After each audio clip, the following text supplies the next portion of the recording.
A conductor stood at the open door of one of the cars. "All aboard!" the conductor cried out. I ran up to him. "Well," he said, "are you coming?" Across the circle, the elves moved apart and Santa Claus appeared. The elves cheered wildly. He jumped into his sleigh. The conductor handed me up. I sat on Santa's knee and he asked, "Now what would you like for Christmas?"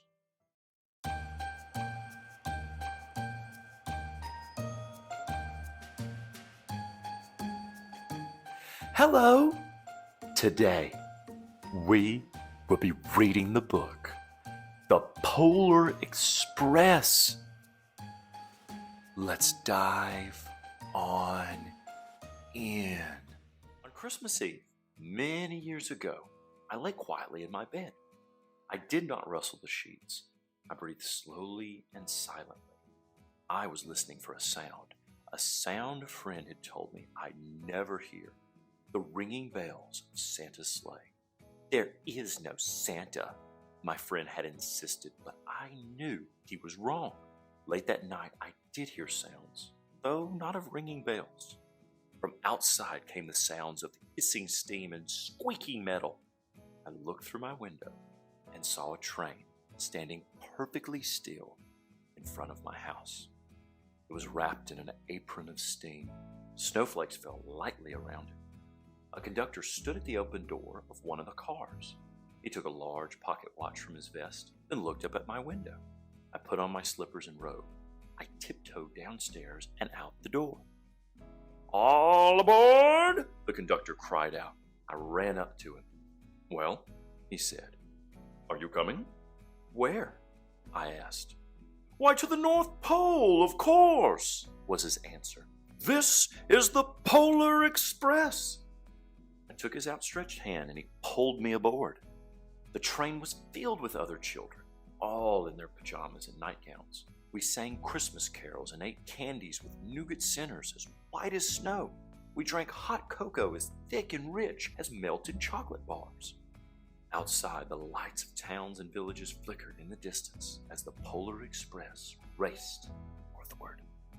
Soon, there were no more lights to be seen.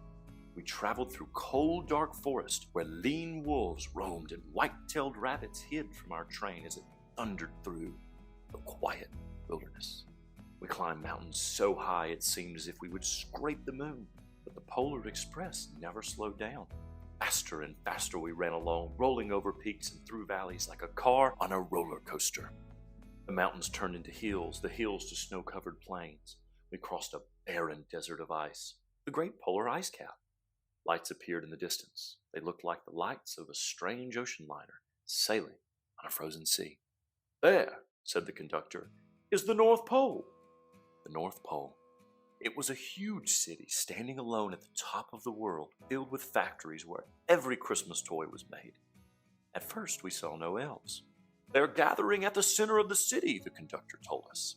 "That is where Santa will give the first gift of Christmas." "Who receives the first gift?" we all asked. The conductor answered, "He will choose one of you." "Look!" shouted one of the children, "the elves!" Outside, we saw hundreds of elves. As our train drew closer to the center of the North Pole, we slowed to a crawl. So crowded were the streets with Santa's helpers. When the Polar Express could go no farther, we stopped, and the conductor led us outside. We pressed through the crowd to the edge of a large open circle. In front of us stood Santa's sleigh. The reindeer were excited. They pranced and paced, ringing the silver sleigh bells that hung from their harnesses.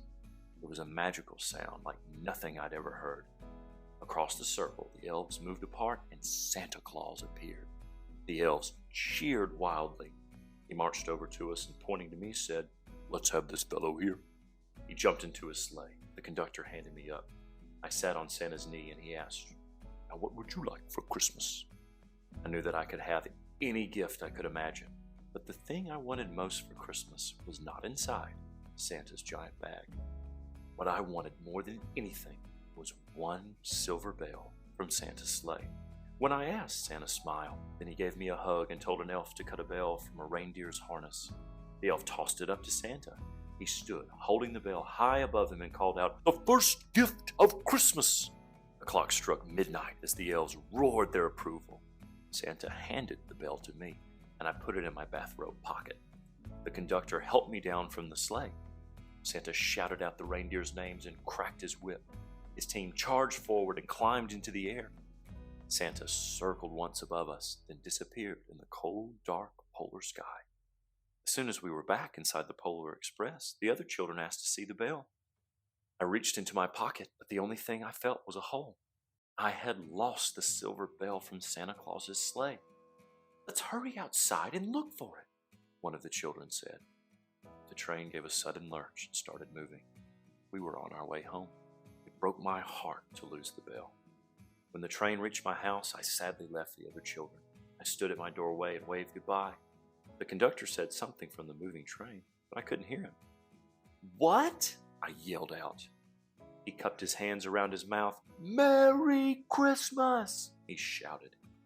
The Polar Express let out a loud blast from its whistle and sped away. On Christmas morning, my little sister Sarah and I opened our presents.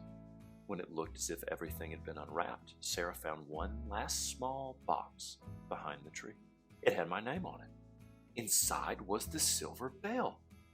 There was a note. "Found this on the seat of my sleigh. Fix that hole in your pocket. Signed, Mr. C." I shook the bell. It made the most beautiful sound my sister and I had ever heard. But my mother said, "Oh, that's too bad." "Yes," said my father, "it's broken." When I'd shaken the bell, my parents had not heard a sound. At one time, most of my friends could hear the bell, but as years passed, it fell silent for all of them. Even Sarah found one Christmas that she could no longer hear its sweet sound. Though I've grown old, the bell still rings for me, as it does for all who truly believe. The end. Remember, reading is fun, and reading is for everyone. I'll see you soon.